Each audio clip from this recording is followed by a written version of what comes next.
Bueno, vamos a hacer un breve recordatorio primero de lo que hemos estado viendo hasta ahora.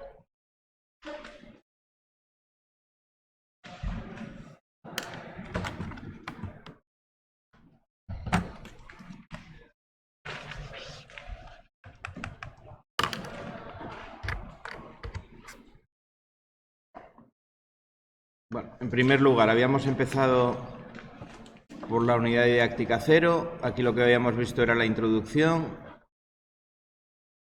Sobre todo lo que vimos en este primer tema, si recordáis, eran las magnitudes eléctricas, que las vamos a recordar ahora. Iniciamos lo que era el trabajo en tableros, ¿no? Vimos los cuadros eléctricos, lo que eran. Vimos algún vídeo de cuadros eléctricos, de cómo se construían, un time-lapse ahí donde se veían las diferentes etapas de montaje y demás, para tener una idea de lo que va a la asignatura, ¿no? De lo que íbamos a ver. Y bueno, presentamos en sí la asignatura.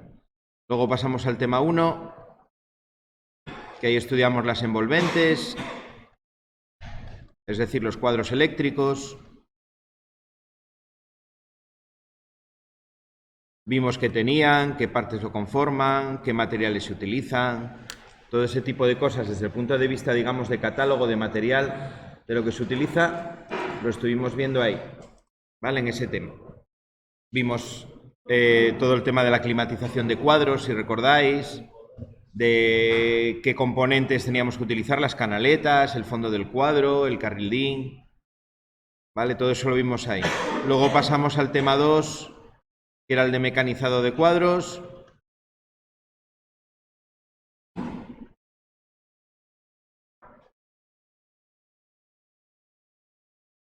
Ahí vimos herramientas y procedimientos, ¿no?, para poder mecanizar.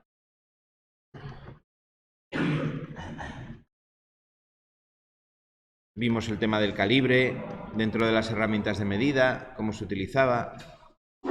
Luego vimos el tema 3, que vimos toda la parte del dibujo, de esquemas y un poco de normativa de dibujo. Esquemas, normativa.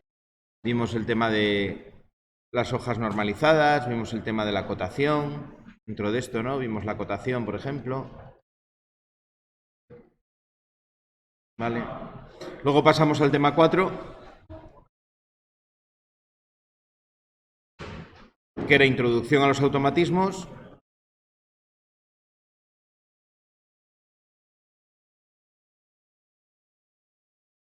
Que ahí básicamente lo que vimos fueron esquemas de mando.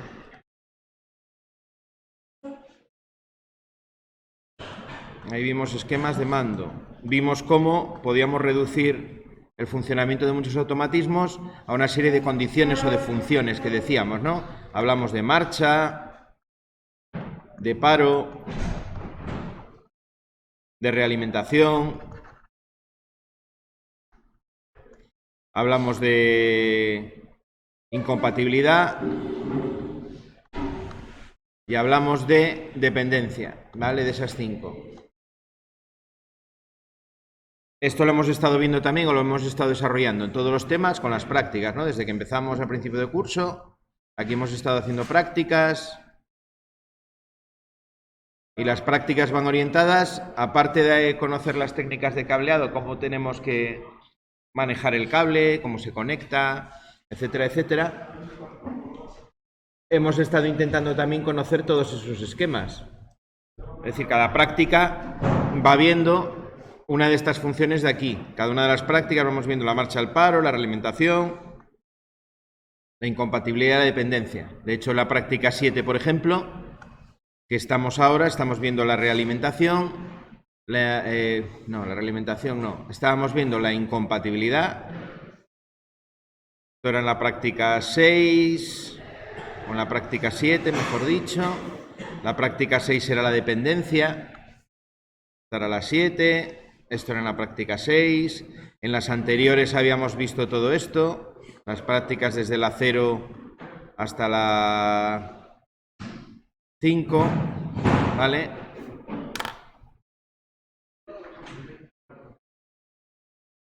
realmente las prácticas, aparte de esta parte de aquí de mecanizado, que hemos visto algo, van orientadas, o las primeras han ido orientadas en la línea de la unidad didáctica 4, ¿vale?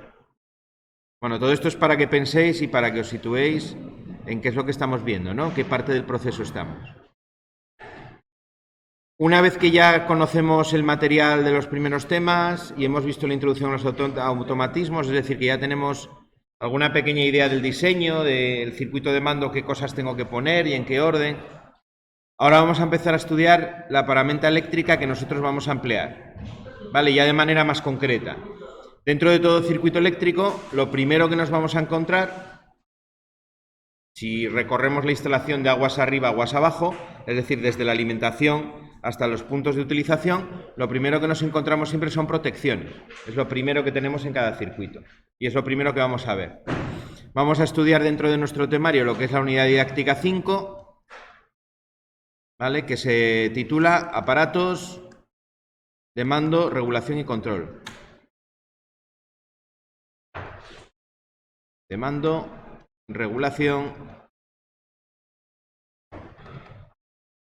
y control, ¿vale? Dentro de ese tema 5 o de esa unidad didáctica 5 vamos a ver dos partes, una primera parte que va a ser el tema 3 del libro y una segunda parte que va a ser el tema 5 del libro, ¿vale? Es decir, vamos a ver primero toda la parte de protecciones, cómo se protegen las instalaciones y luego vamos a entrar ya en la unidad 5 del libro en los circuitos de fuerza y circuitos de mando, pero desde el punto de vista de estudiar la paramenta, ¿vale? Así como en la unidad didáctica 4 veíamos las relaciones funcionales que hay entre los componentes, ahora vamos a ver la paramenta en sí. ¿Vale? Hay paramenta que va a ser común a las instalaciones de vivienda, pero hay otra mucha paramenta que es propia de este tipo de instalaciones. En electricidad, cada instalación suele tener unos procedimientos para instalar y una paramenta asociada que a veces varía un poco de unas a otras. La paramenta industrial pues tiene ligeras diferencias. Bueno, el libro nos pone allí un poco un resumen de lo que vamos a estudiar en esta parte. Vamos a ver los tipos de corriente eléctrica, instrumentos de medida. Estos ya los hemos visto, hemos desarrollado las medidas de tensión e intensidad en la práctica 0, pero bueno, lo vamos a recordar rápidamente. Magnitudes eléctricas básicas y su medida, lo mismo, cómo se mide la tensión, cómo se mide la intensidad, cómo se mide la resistencia y la continuidad. Relaciones entre las magnitudes eléctricas, haremos un recordatorio de la ley de Ohm, que habéis estudiado también en electrotecnia y aquí vimos al principio de curso. Cómo es el sistema de distribución de energía eléctrica en baja tensión, por tener una idea de nuestras instalaciones, de dónde se están alimentando. Esto es interesante, este apartado de aquí, porque en nuestras instalaciones podemos tener métodos de distribución del neutro, por ejemplo, diferentes a los que hay en una instalación convencional de viviendas o de una red alimentada, por ejemplo, con una red de distribución pública, que según el reglamento tiene un único esquema, que es el esquema que llamamos TN, ¿no? El centro de transformación tiene el neutro conectado a tierra y en las, perdón, el esquema TT, y GTN es el esquema TT. Y en las instalaciones receptoras tenemos también las carcasas conductoras conectadas a tierra también, ¿vale? TT, a tierra en el centro de transformación, a tierra en la instalación receptor. Bueno, en instalaciones industriales podemos tener otros tipos de esquemas. Cuando tenemos un centro de transformación propio, es decir, la industria en la que tenemos la instalación recibe la electricidad en media tensión, en 24.000 voltios, por ejemplo, podemos optar por tener en el secundario de ese transformador un sistema de distribución diferente. Puedo tener, por ejemplo, las masas de la instalación conectadas a neutro, un esquema TN, que puede ser con conductor de neutro y de tierra separados o juntos en un único conductor, sería el TNS o el TNC, y puedo tener también un sistema que se llama IT, que es que tengo en el centro de transformación el neutro conectado a través de una impedancia, donde yo puedo medir la corriente de defecto que tengo, y en las instalaciones receptoras tengo las carcasas conectadas a tierra. Es un sistema que se utiliza cuando necesito que la alimentación no se interrumpa, en procesos críticos, diríamos, donde es muy costoso si yo tengo que interrumpir la alimentación, si tengo que cortar la instalación. Entonces lo que se hace es un sistema que me permite seguir trabajando aunque yo tenga un defecto. Lo voy a detectar, voy a tener personal de mantenimiento que lo va a intentar solucionar, pero voy a poder seguir funcionando perfectamente en esa industria sin necesidad de parar la instalación. Bueno, eso veremos algo, sobre todo lo que os propone aquí el libro es el TT, ¿no? El que ya conocéis. Luego ya más adelante iremos desarrollando los otros. Veremos los defectos en las instalaciones. Si se trata de proteger, tenemos que conocer cómo son los defectos.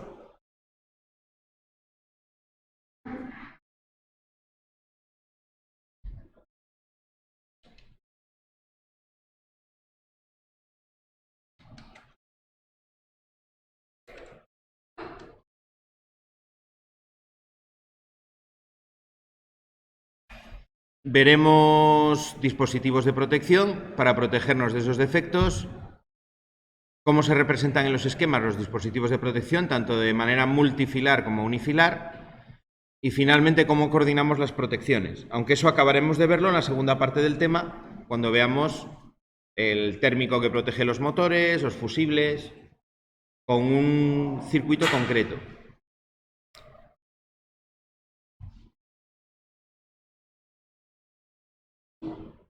Vale. Y lo que deberíamos de conocer al acabar, pues nos dice ahí varias cosas, ¿no? Conocer las magnitudes eléctricas y cómo se miden, identificar diferentes instrumentos de medida, reconocer los fallos que se pueden producir en las instalaciones, seleccionar los diferentes dispositivos para proteger, ser capaz de dibujar esquemas de protección y saber montar un cuadro de protecciones. Bueno, el tema de las protecciones en electricidad es fundamental, ¿eh? De hecho, en el módulo de viviendas vais a dedicar mucho tiempo en exclusiva a estudiar las protecciones, los cuadros, cómo se hacen, cómo se determinan y demás. Vamos entonces con ese repaso de las magnitudes. Estas son cosas que ya deberíamos de saber. Dos tipos de corriente que vamos a manejar. Corriente continua, la que representamos simbólicamente con este símbolo, ¿no? Siempre que veáis eso, sobre un material es corriente continua. Podéis ver también la leyenda DC, ¿no? Eso es corriente continua. Corriente alterna, que se representa en la paramenta con la onda de corriente alterna o con la leyenda AC. Corriente continua, una tensión que tiene el mismo valor en el tiempo, que es constante. Esto sería un ejemplo de corriente continua. Por ejemplo, pues no sé, 24 voltios, que es lo que utilizamos en muchos circuitos de mando, ¿no? De automatismos.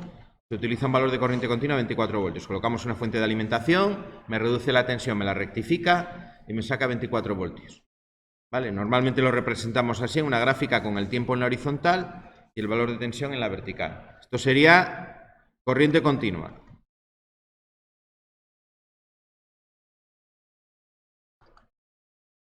Podemos tener también lo que llamamos corriente continua pulsante, que sería algo como esto. Si representamos tensión y aquí representamos el tiempo, pues una corriente continua pulsante puede ser algo así, ¿no? Vale, vamos a suponer que estos son 5 voltios. Lo que tenemos, por ejemplo, en los circuitos electrónicos digitales es corriente continua pulsante. Puede tomar dos valores, entre 0 en este caso y 5 voltios, y según vaya evolucionando de 0 a 1, pues nos indica algo, ¿no? Una señal que transmite un integrado a otro, una señal de reloj, o lo que sea. ¿Vale? Esto ya más dentro del campo de la electrónica. Luego tenemos la corriente alterna, que si recordáis, lo que era una onda que varía en el tiempo de esta forma, ¿no? Sigue una fórmula matemática. Esta tensión que varía con el tiempo, que sería de este tipo, ¿no? El valor máximo de la tensión por el seno de omega por t. ¿Vale? Omega, que es 2 por la frecuencia. Esto lo habréis visto, lo estaréis a punto de ver en electrotecnia. Es un ejemplo de onda de corriente alterna, bueno, muy mal dibujada en esta parte de aquí. Vamos a intentar dibujar una onda de alterna como Dios manda, que sea igual de alta en todos sus... así. ¿Vale? Esto de aquí, ¿qué es lo que se repite? Se llama el periodo. Esto sería la tensión y aquí el tiempo, igual que antes. Este periodo viene a ser 20 milisegundos. ¿Vale? 20 milisegundos. El periodo es el inverso de una magnitud que llamamos la frecuencia, que es el número de ciclos de la onda que tengo por segundo, el número de veces que se repite esa forma de onda por segundo, que son 50 hercios, y esto me da como resultado 0,02 segundos, que son 20 milisegundos. ¿Vale? Eso es lo que tenemos en la red eléctrica. Frecuencia, por tanto, valor muy importante a recordar, de 50 hercios. En América, por ejemplo, pues trabajan con una frecuencia distinta. La frecuencia en América pues son 60 hercios. ¿Vale? Nosotros en Europa, 50 hercios. En Japón, por ejemplo, en zonas de Asia, tienen zonas con una tensión y zonas con otra, 60 y a 50, con diferentes incluso valores de tensión. No parece muy práctico en principio, pero bueno, supongo que tendrán sus razones históricas que les llevan a hacerlo así, ¿no? Normalmente los países, o más bien los continentes, pues van a un mismo valor de frecuencia y de tensión para poder interconectarse. En España estamos interconectados fuertemente con el resto de Europa, con Portugal sobre todo. Hay líneas que pasan a Francia y tenemos esa capacidad tanto de exportar como de importar energía eléctrica cuando sea necesario. ¿Vale? Hubo unos años donde fuimos exportadores y ahora somos importadores. Con los cambios que ha habido en la energía, pues importamos. Pero bueno, tenemos esa posibilidad de intercambiar energía tanto por la frontera de Portugal como con la frontera con Francia.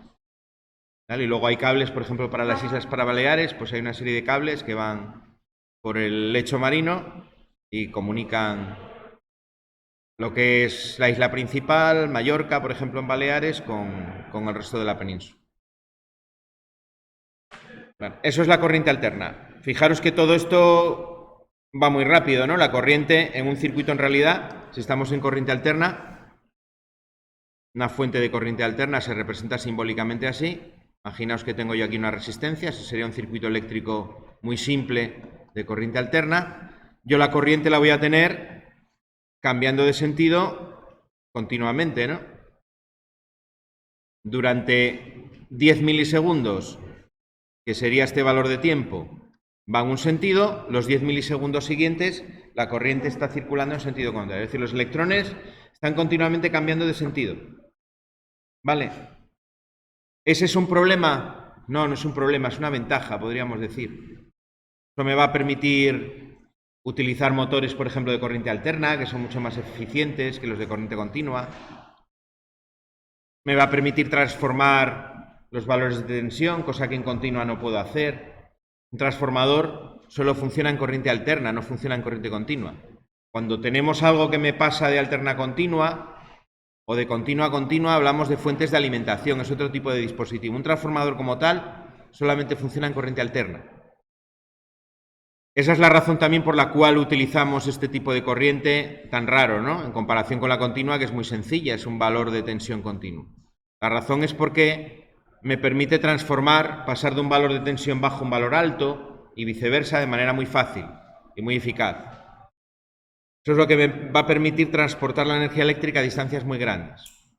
Para transportar la energía a distancias muy grandes, lo que hago es elevar mucho la tensión a valores de hasta 400.000 voltios en las líneas de transporte de mayor tensión en la península, y luego en consumo lo vuelvo a reducir a valores seguros de utilización, ¿no? No sería práctico utilizar la corriente eléctrica en valores de alta tensión dentro de una vivienda porque sería bastante peligroso, necesitaríamos unos aislamientos enormes para esa tensión. Entonces lo que se hace es reducir a un valor de 230 voltios que tiene ese compromiso entre seguridad y funcionamiento adecuado.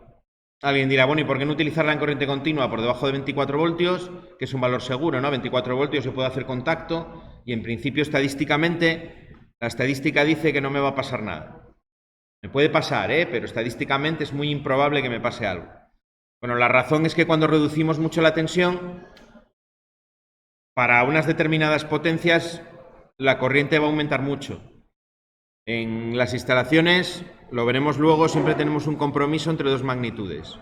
Si lo ponemos en corriente continua o en corriente monofásica, la potencia es igual a la tensión por la intensidad. Normalmente este valor de potencia es el que yo necesito en una instalación.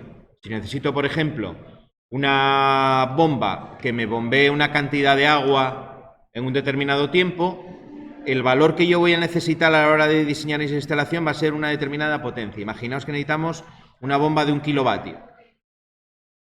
¿Vale? 1 kilovatio mecánico, que eléctricamente pues a lo mejor son 1100 vatios lo que va a consumir, lo que sea. Bueno, si yo esa bomba la hago funcionar, consigo una bomba de 1 kilovatio que funciona a 24 voltios, la corriente que yo voy a necesitar aquí va a ser mucho más grande que si yo tengo una bomba de 230 voltios. ¿Vale? ¿Por qué? Pues porque aquí estoy haciendo una multiplicación y si multiplico por 230, el valor va a ser más pequeño, ¿no? Podemos hacer la cuenta. Si dividimos 1000 entre 230, me sale que aquí voy a llevar aquí una corriente de 4,35 amperios, mientras que en este caso de aquí la corriente va a ser más grande, ¿no? Si divido 1000 entre 24, aquí me da una corriente de 41,7 amperios. Esto es lo que pasa en las instalaciones cuando reduzco la tensión. Si reduzco la tensión, como yo voy a necesitar unas determinadas potencias en consumo, las corrientes van a ser más grandes. Por ejemplo, en Estados Unidos, el valor que utilizan son 110 voltios en viviendas, los cables van a ser mucho más gordos, tienen mayores secciones de cable. ¿Por qué? Porque tienen corrientes más grandes en los circuitos de las que tenemos aquí en Europa. Vale. Eso lleva a que las instalaciones son más caras. Si tengo cables más gruesos, significa más cobre, ¿no? Y el cobre es un material que es bastante caro, es un metal bastante caro. Bastante caro porque es escaso, relativamente escaso. Se obtiene en puntos del mundo muy concretos. Uno de los mayores productores, por ejemplo, es Chile, de cobre. Hay producción también en el Sudáfrica, me parece, que produce bastante cobre. Hay muy pocos países que produzcan ese metal, por eso es tan caro. Vale. Bueno, dos tipos de corriente entonces, alterna y continua. Nosotros vamos a manejar los dos. Vamos a tener circuitos de mando en continua. Haremos hacia final de curso alguna práctica con continua, una fuente de alimentación y bueno, va a ser lo mismo, lo que pasa que la paramenta, las bobinas de los relés, por ejemplo, van a ser de 24 voltios en vez de 230, los contactores, sus bobinas van a ser de 24 voltios en vez de 230, pero el resto va a ser exactamente igual. Y vais a ver que vamos a tener una fuente de alimentación en medio, entre la alimentación de alterna y el circuito de mando, su protección, pues tendremos ahí una fuente de alimentación. Bueno, nos pone ahí el libro en el esquema como ejemplo, pues el enchufe, ¿no? Corriente alterna, la pila, corriente continua, para recordar. Y bueno, aquí nos ponen un esquemilla de una fuente de alimentación. Os dibujo yo aquí el símbolo para que ya vayáis identificándolo. Cuando tenemos una fuente de alimentación, vais a tener este símbolo que es el de la norma UNE. Por aquí tendría la alimentación de fase y neutro y por aquí saldría el positivo negativo, ¿no? Por ejemplo. Eso es como se dibuja de manera simplificada en un esquema una fuente de alimentación. ¿Vale? En nuestros circuitos de mando, cuando tengamos corriente continua, pues tendremos la fuente, arriba estaría la protección, aguas arriba de la fuente y aquí ya empezaría, pues no sé, un pulsador, por ejemplo, de paro, S1, una borna de un bornero determinado. Vale, ya tendríamos nuestro esquema, pues como siempre. Aquí un K1M, por ejemplo. La protección estaría aguas arriba de la fuente.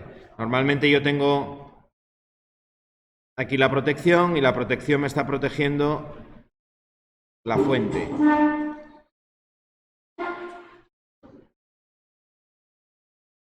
Bueno, sería un magnetotérmico normalmente pues relacionado con la potencia que tenga la fuente y aquí tendríamos aguas abajo de esa protección, esa fuente de alimentación,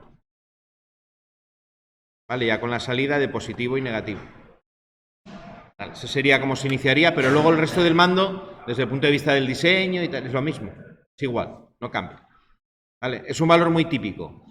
También porque en las instalaciones, cuando tengamos autómatas, los autómatas que se suelen utilizar tienen salidas a 24 voltios, entradas a 24 voltios también. Vale. Otro valor muy típico que se utiliza en las instalaciones de mando son los 24 voltios en alterna. ¿Vale? Ahí lo que vamos a tener en este caso, al inicio de la instalación, será un transformador. Normalmente se dibuja así de manera simplificada. Ese sería un transformador de aislamiento. Y aquí tendríamos línea y neutro a 230 voltios y de aquí sacaríamos lo mismo, pues, pero con 24 voltios en corriente alterna. Y aquí aguas abajo ya tendríamos el circuito de mando. Normalmente esta parte se conecta a tierra. ¿Vale? Ese sería, y aquí ya tendría pues la protección aguas arriba, igual que antes. Ahí podría tener ya mi pulsador, tal, el circuito de mando, ya el que sea. Vale.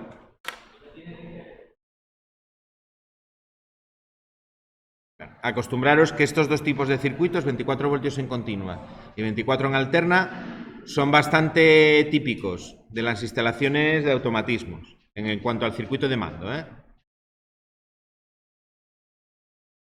Venga, más cosas. Instrumentos de medida que hemos visto ya también. Magnitudes que vamos a medir siempre, o que nos interesa medir siempre. Tensión, que son los voltios, ¿no? La unidad de tensión son los voltios.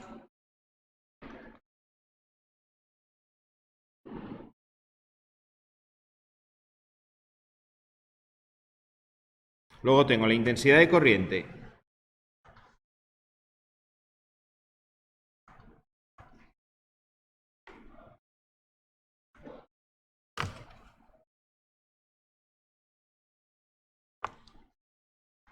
A ver si esto se deja o no.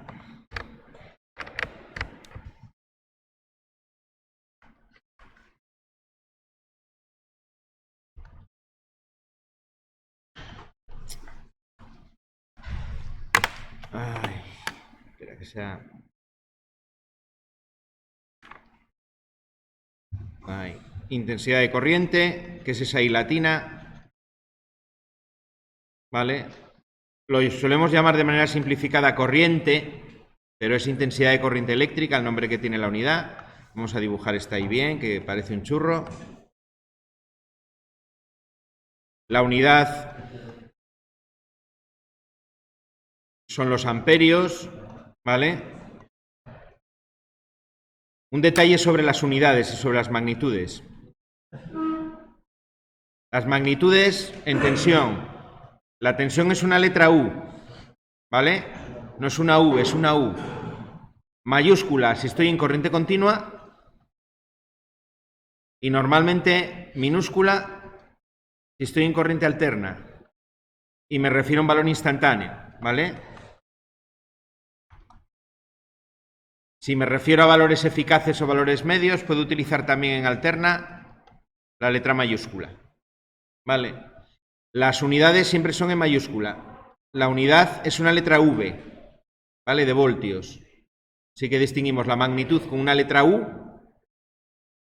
y la unidad con una letra V. En la corriente, lo mismo. Normalmente utilizamos la letra mayúscula para corriente continua o cuando estoy en alterna en valores medios o eficaces, y la letra en minúscula, la I en minúscula, cuando estoy en corriente alterna con valores instantáneos. Con valores instantáneos, ¿vale? Y la unidad en mayúscula, la de amperios en mayúscula, ¿vale? Creo que estas unidades las comentamos ya y lo habréis visto en electrotecnia al principio. Esto me representa, de alguna manera, sería la fuerza, entre comillas, porque no es una fuerza, es un potencial, que hace que los electrones se muevan.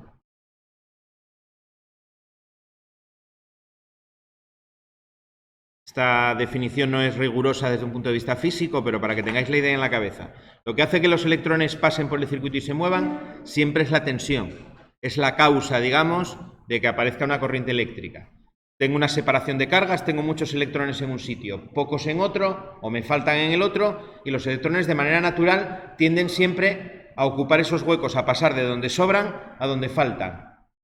Tendemos siempre a ese equilibrio, dependiendo de que sean iones positivos, negativos, pero siempre tendemos a ese equilibrio. La corriente es el flujo de electrones que pasa por el circuito. El flujo de electrones circulando por el circuito, valga la redundancia, que de hecho se define como la cantidad de carga partido de unidad de tiempo, ¿no? Si pensamos en el símil de la tubería de agua, sería lo mismo que el caudal de agua, ¿no?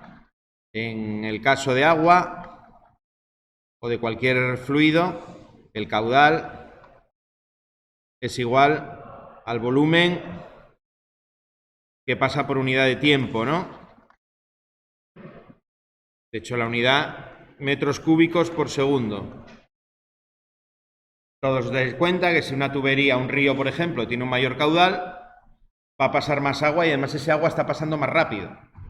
¿Vale? Cuando hay, por ejemplo, una riada como esas que hubo estos días y llueve un montón, se ve el río que el agua va con mucha fuerza, es decir, muy rápido y además gran cantidad de agua. Pues lo mismo pasa en la electricidad. Cuando tengo muchos amperios es que por ese cable está pasando muchos electrones y además pasan muy rápido en el tiempo. ¿Vale? Los electrones en los cables no se mueven a la velocidad de la luz. Los electrones se mueven a velocidades de centímetros por segundo o incluso más despacio. ¿Vale?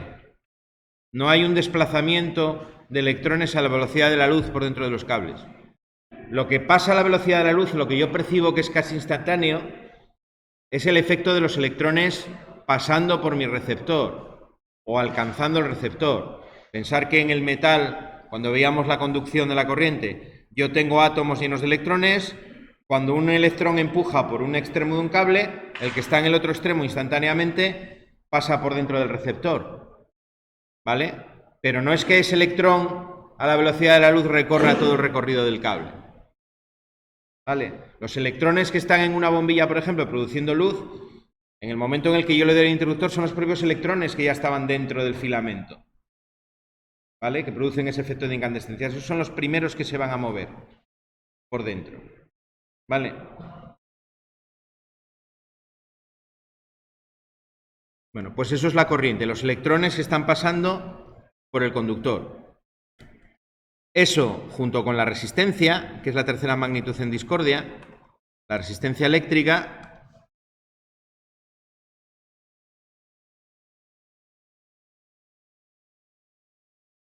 llamamos la resistencia,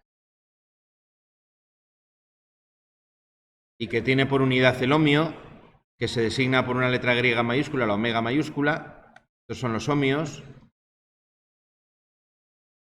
Esto es la oposición al paso de la corriente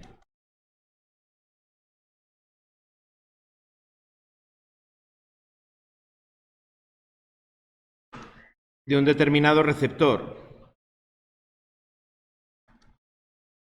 En general, cualquier elemento por el cual esté pasando la energía eléctrica. Puede ser el cable, que tiene resistencia, puede ser el receptor en sí. Esa oposición que cualquier cuerpo, cualquier receptor, ejerce al paso de los electrones es lo que llamamos resistencia. Cuando yo tengo un cable, habíamos visto que el cobre, por ejemplo, y el aluminio tienen un tipo de enlace, que es lo que llamamos enlace metálico, ¿no? Donde yo tengo aquí una serie de electrones que se pueden mover con facilidad. ¿Vale? Tengo esas nubes de electrónicas características de los enlaces metálicos, donde los electrones más alejados del núcleo del átomo se pueden desplazar con facilidad. De hecho, están moviéndose entre los diferentes átomos. Los átomos, habíamos visto que para que estén equilibrados tienen que tener un determinado número de electrones cerca de lo que es el núcleo. Bueno, si el núcleo ve que tiene más o menos el número de electrones que necesita, está perfectamente equilibrado. Eso no quiere decir que no se puedan los electrones mover e intercambiarse, ¿no? A lo mejor un electrón se cambia con el del átomo de al lado, los dos átomos están a gusto porque tienen el mismo número de electrones, pero los electrones tienen cierta movilidad y se mueven además con facilidad. ¿Qué pasa cuando yo pongo un potencial? Cuando aquí conecto, por ejemplo, una pila. Aquí tengo una pila con su polo positivo y su polo negativo.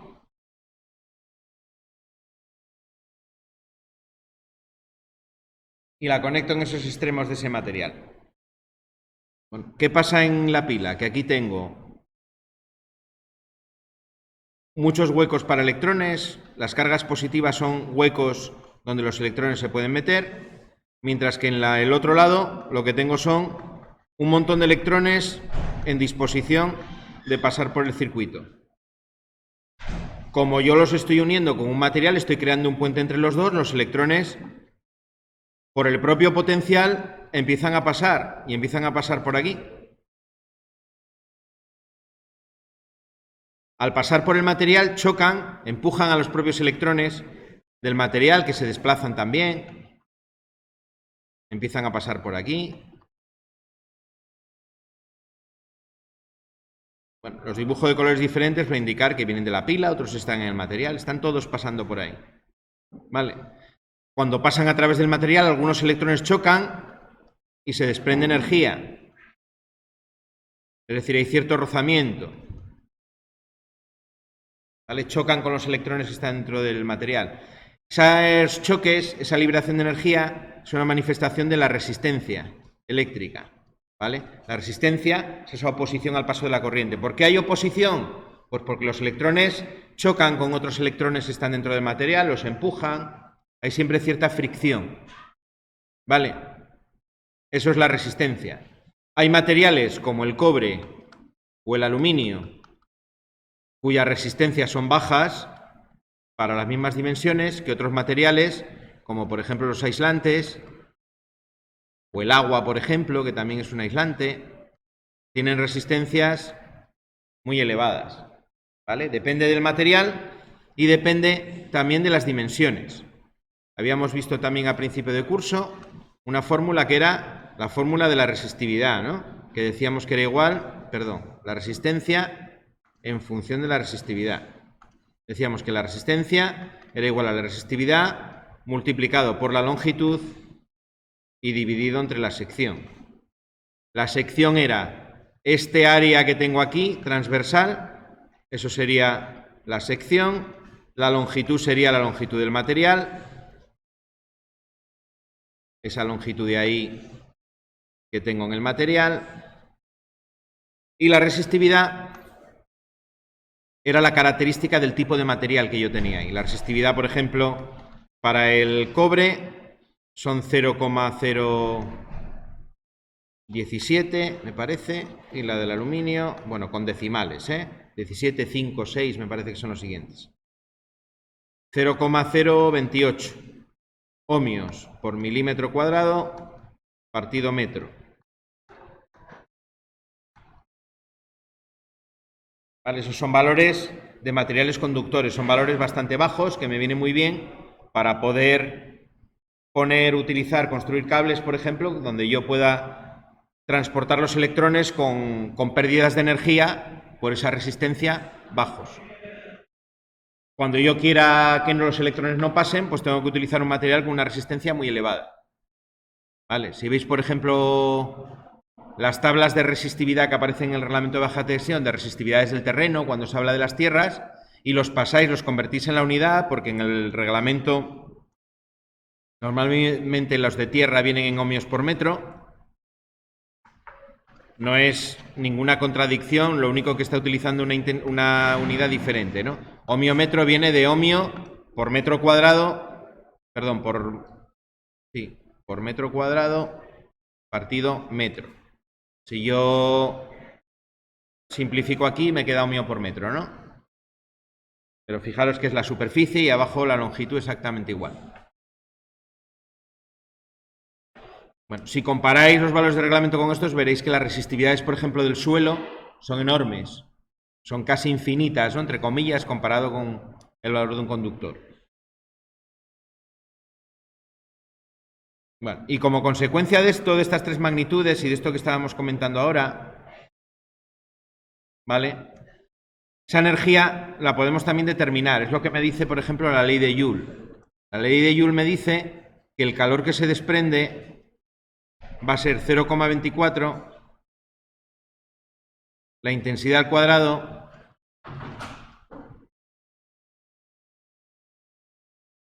por el tiempo y por la resistencia. Vamos a ahorrar esto. Intensidad al cuadrado por resistencia y por tiempo.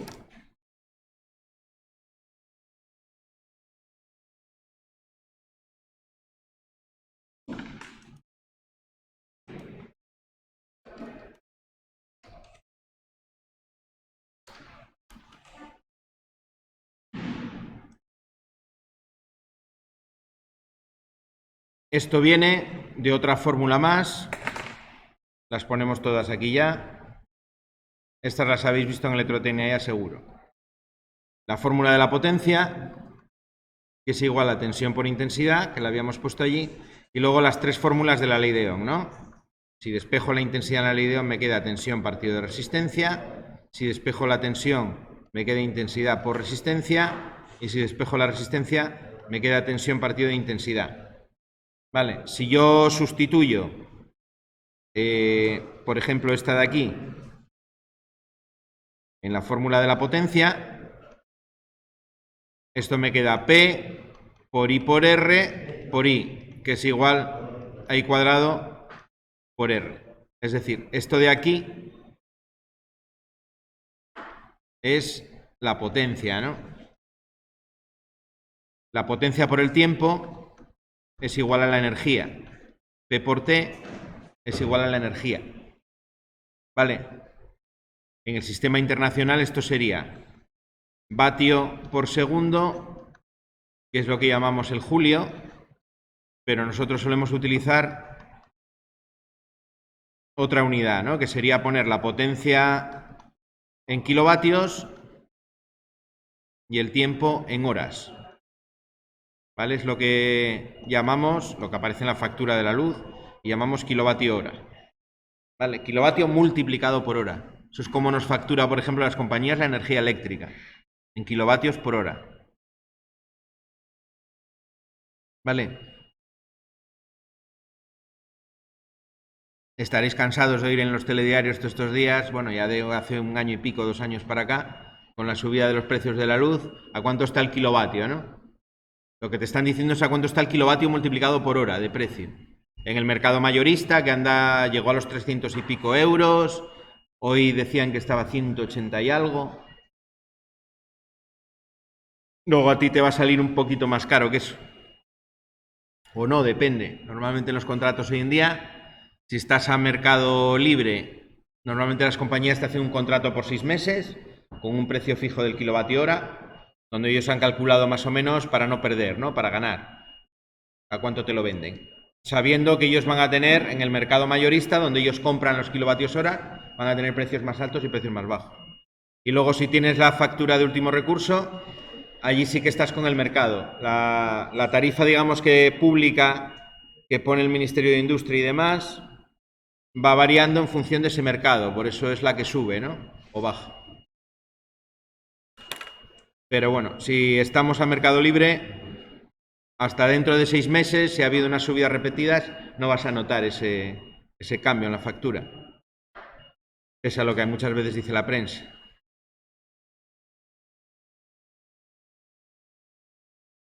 Vale, ley de Ohm entonces, resumiendo un poco. Ley de Ohm.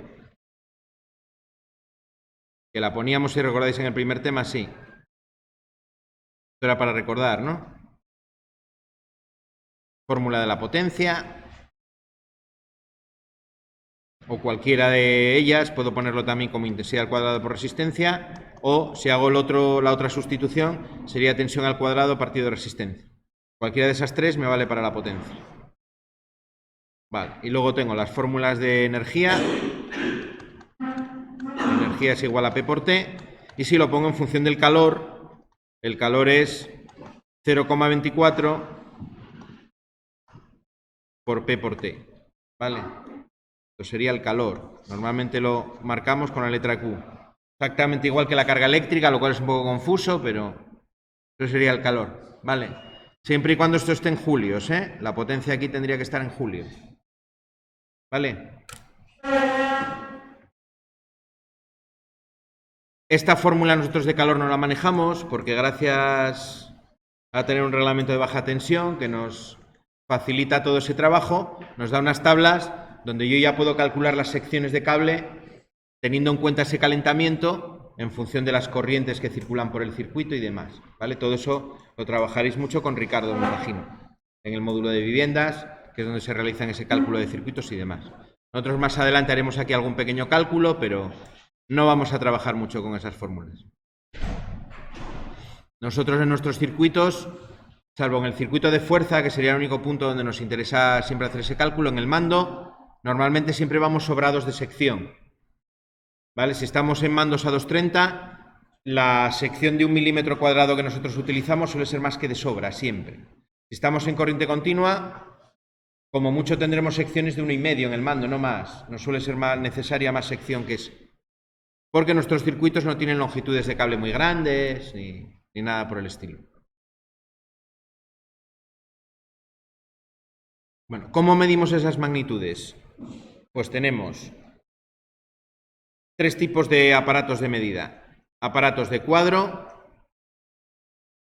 no sé dónde se me ha ido. Bueno, tenemos los de cuadro, que son como los que tenéis en esos cuadros metálicos de detrás de la clase. Los típicos que son cuadrados, que están pensados para encastrar en la puerta de un cuadro eléctrico. ¿Vale? Aquí tenemos, por ejemplo, en el libro, una foto de un amperímetro, ¿no? De cuadro. Normalmente son de 72 por 72, es el tamaño más utilizado. Las medidas de ese cuadro, de 72 por 72 milímetros, los más pequeños. Los tengo también portátiles. El polímetro que vosotros tenéis es una herramienta portátil, son las que se utilizan en mantenimiento para poder medir magnitudes. La utilidad de los de cuadro es más para el operador de la máquina, para que el operador sepa que todo está dentro de unos valores normales, ¿no?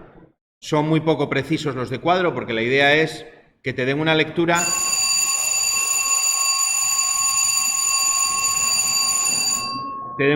rápida de la corriente, no necesito precisar mucho.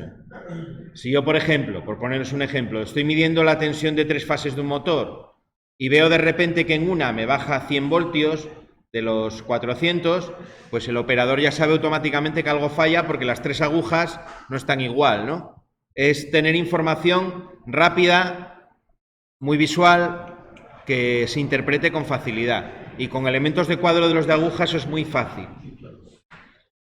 Luego tengo los portátiles, que son los que se utilizan en mantenimiento cuando necesito hacer medidas en un circuito para comprobar que todo está bien o para buscar una avería, por ejemplo.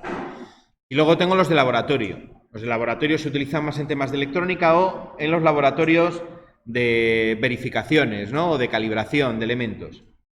En industria se utilizan a veces, por ejemplo, en toda la parte de instrumentación industrial. Cuando tengo que calibrar sensores, se utilizan normalmente elementos de laboratorio, que son también a su vez de tipo portátil, pero que tienen unas precisiones muy, muy altas, ¿no? Para poder calibrar, es decir, dejar en los valores correctos la medida que hago con un determinado sensor.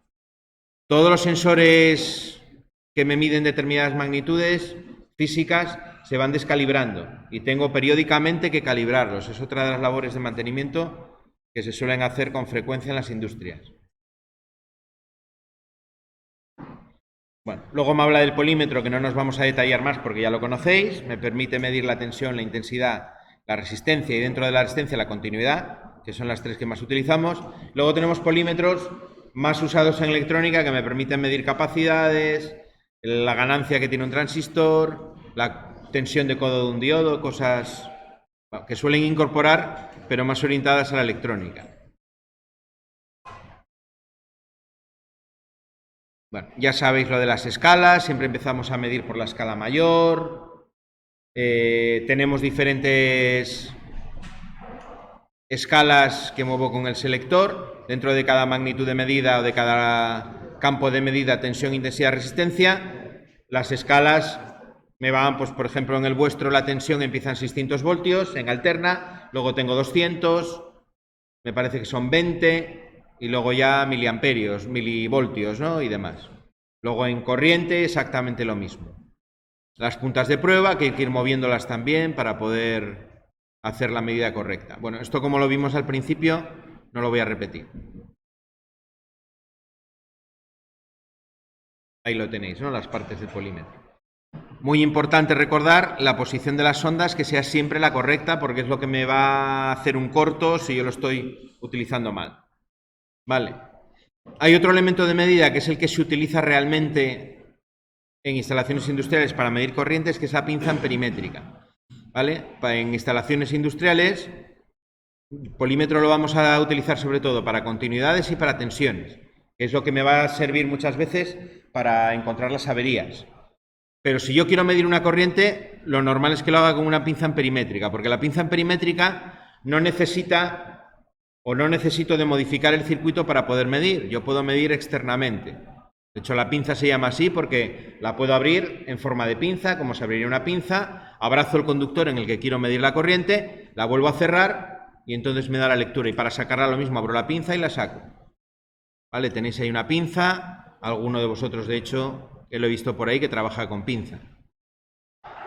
¿Qué problema tienen las pinzas? ¿Cuál es el inconveniente? Las pinzas empiezan a medir a partir de valores de corriente más grandes que un polímetro. Normalmente el alcance más pequeño que suelen traer las pinzas suele ser 4 o 6 amperios. Entonces, si tengo que medir una corriente de miliamperios, con una pinza normal, estándar, no va a ser posible, no va a ser lo más adecuado. Ahí normalmente tendría que buscar lo que se llaman pinzas de fugas, que me miden ya en el orden de miliamperios, microamperios incluso.